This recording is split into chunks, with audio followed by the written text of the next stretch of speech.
Hi, everybody. It's Curtis Davies and Amy Whitney from RealEnglishConversations.com. And today we have a great conversation about accent and pronunciation and some tips on how you can feel more comfortable when you're speaking in English. So let's get started. A lot of our students come to us saying, I want to sound like a native speaker. And part of this idea and belief that they have is that they need to have an absolutely perfect accent in order to achieve this goal. But there's a little bit of a problem both with this goal of wanting to sound just like a native speaker and the idea with the accent. So when we really break it down into what people want to be able to do, it's more like they want to be able to speak easily without thinking too hard.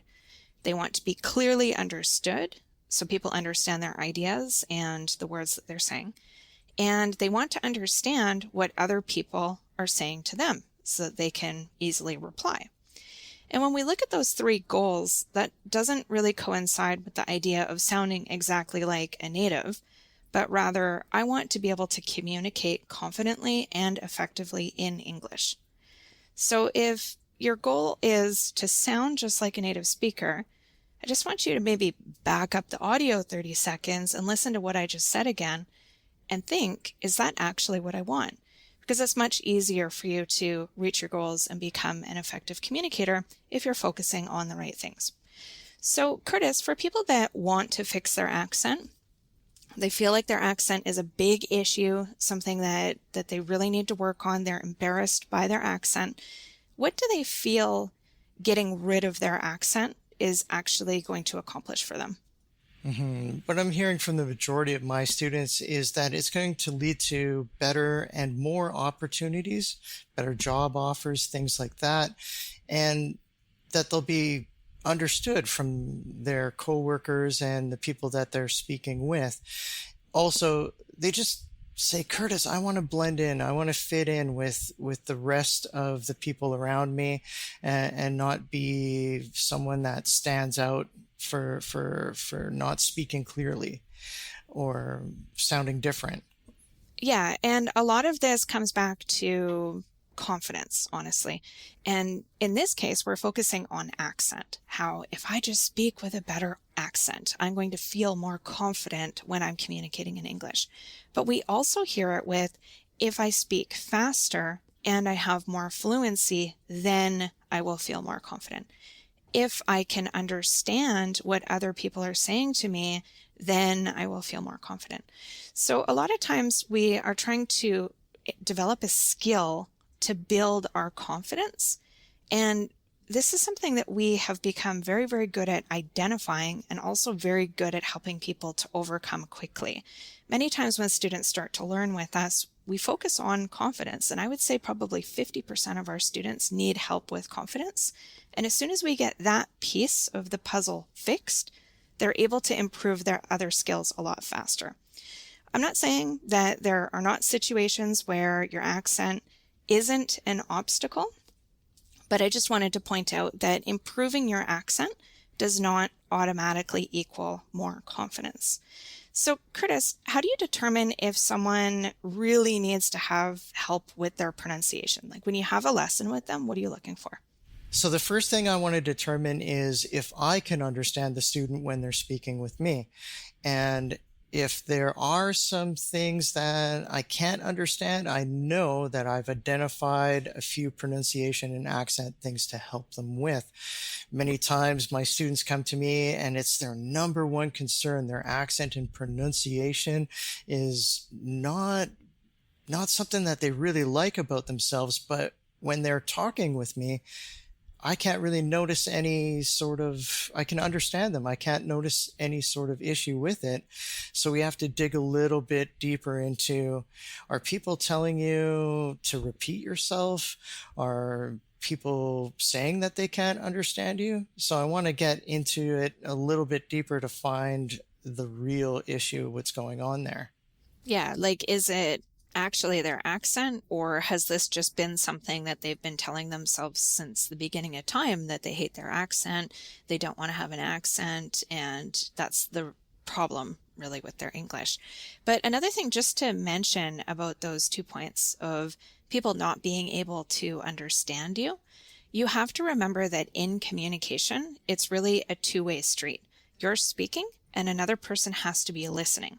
So if that other person is not able to hear you, maybe because it's a noisy room, or maybe they're not paying attention, what we tend to do as language learners is take that blame and we put it on ourselves. The reason why that person can't hear me is because of my English, rather than the reason why that person can't hear me is because it's really noisy out and I don't speak very loud. Or it could be that the other person was busy doing something else and they weren't really paying attention to you when you were speaking. So just be sure to differentiate that when you're trying to determine, is it your accent? Like when you have clear focus with somebody, are they having difficulty understanding you? And if the answer is yes to that, then it probably indicates accent is the issue. So before we get into what you can do to fix your accent if it is an issue, we've got a different perspective that we want you to look at related to this. I think it would be really helpful for our students to know what we think when we hear a different accent. And the truth is, it really is something that is a different sound that catches our attention. And it could be even from a different part of Canada. And what happens is I want to know where you are from. That's the first question that pops in my mind, right, Amy?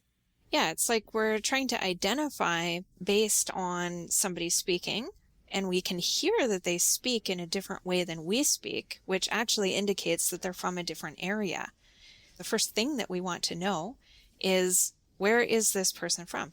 For example, if I hear an Australian accent, I'm not going to assume that they're from Australia. Maybe they're from New Zealand. It's hard for me to distinguish. Or if I hear a different type of accent where it kind of sounds Eastern European, but I don't know which specific language, I'm going to ask. And I'm not sure if it's that we're just trying to understand where they're from and that helps us as human beings to be able to carry on with the conversation better, but that's literally the first thing that I'm trying to figure out. And I often ask them where they're from to solve that sort of question that I have. But this actually leads us to this different perspective, which is your accent is actually an identity of who you are and where you're from. And if somebody was to ask you, are you proud of your nationality? Like, Curtis, are you proud of being Canadian? Yeah, of course. Like, I mean, how proud are you? You live in Mexico. Does that mean you hate your country? No. No. Right? Like, obviously, we like Canada, we like Mexico, like everything is fine. But when we speak Spanish, people can hear that we are not Mexican. And that's okay. Because I'm proud of my nationality. I'm from Canada. There's nothing wrong with that. I speak English as a first language. I have learned Spanish, right? So I just want you to keep that in mind, that your accent is an indicator of being different, who you are from, and there's no reason to be ashamed of that. So Curtis is actually the teacher here at Real English Conversations that focuses on accents and helping students to reduce their accent and improve their pronunciation. So when you have somebody that comes to you and they're really wanting to focus on this aspect of their English, what are some of the things that you do with them? Well, my main focus is to help you to be easier to understand when you're speaking to other people. And there are certain things that I can help you to focus on. And I've created a little acronym based on 4 of the most important things. And this is called STIR. So in the acronym, each letter, STIR, stands for something. So sounds is the S, tone is T, I is intonation, and R is rhythm, the actual melody and rhythm of the language. Okay, so if we start with sounds, for example, what are you looking for there and how do you identify those things?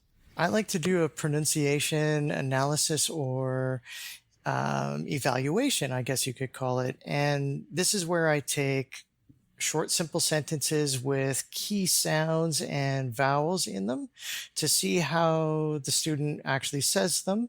And if they need to be adjusted in any way possible, then I can have them easily identified by those examples of going through those sentences and phrases. Exactly. And on this pronunciation and analysis, we have green means good, yellow means could use a little bit of work, and red is something that is actually a problem that needs to be fixed because the student is not able to make that sound, and that could be confusing when they're trying to make that sound in every word that has that particular sound. Okay, so what about tone? Tone, this is where I'm looking for if the student has that kind of no emotion, flat kind of way of speaking where they're not excited, but they're just saying things with one kind of tone, flat. Like it would be like, Curtis, how are you today? I'm fine. Oh, okay. How was your weekend? My weekend was great. And we have no indication. But if you're like, oh, I'm good, we can hear in that you're actually happy. Yeah. So tone is something that's really important. Okay. And what about intonation? Intonation, I like to do little activities, for example, getting students to ask me questions or make statements.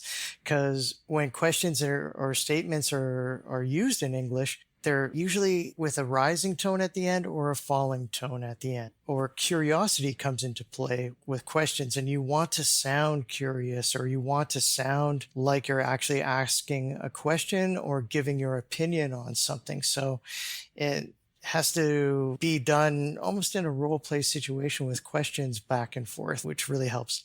Yeah, definitely. And rhythm is interesting, especially in English, because in other languages, it's more like a drum beat. But in English, it's more melodic, and we actually focus on the words that we want people to care about. So if we want them to care about it, we usually say it louder, we say it longer, and we put the stress on those words. So Curtis, let's do a little exercise with this. We're going to do this plain sentence. The red hat is on the bed. Okay. And we're going to play around with it. So can you read the first sentence I have written here? The red hat is on the bed. And when you hear that, what do you think is the most important part of the sentence? Well, red, the red hat. And this is because when we hear it this way, we start to think, oh, there must be a red hat and a green hat and a purple hat and I don't know, some other hat. So I need to care about the red hat. What about the second sentence? The red hat is on the bed. So to me, I hear, okay, the red hat is on the bed, but maybe there's a red dress, maybe red socks, I don't know, but it's indicating multiple things are there. And what about the last sentence? The red hat is on the bed. Okay, so we've got a red hat and we're specifying which piece of furniture it's on. In this case, it's the bed. So rhythm really can change a lot about a sentence. And this is just one exercise or one example. But yeah, I know that you're really good at helping people with that as well. Okay, so I really hope that this podcast episode helped you to see a different way of looking at your accent.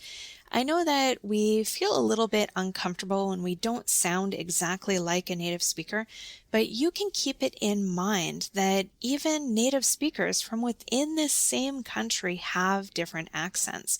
And it really just indicates that that person is not from your region. That's not a bad thing at all. It just distinguishes that you're not from that area. And in your case, if you're a non-native speaker, of course you're not from that area, and you should be proud of your identity and the language that you speak. So just let that shine through with your English and focus on being understood clearly.